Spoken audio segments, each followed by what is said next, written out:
So ladies, can we talk about girl math? He gives 110% at work, but when he's at home, he gives a solid 9.8. So suddenly, he doesn't want to do anything. So, sir, where did the other 100% go?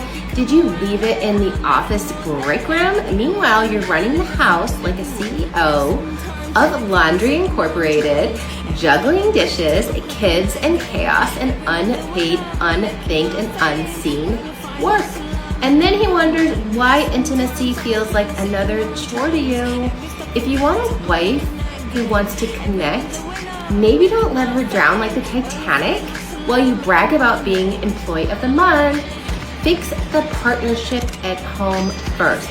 Fix the emotional safety and the communication and the trust before the marriage invoice comes with a $10K attorney fee.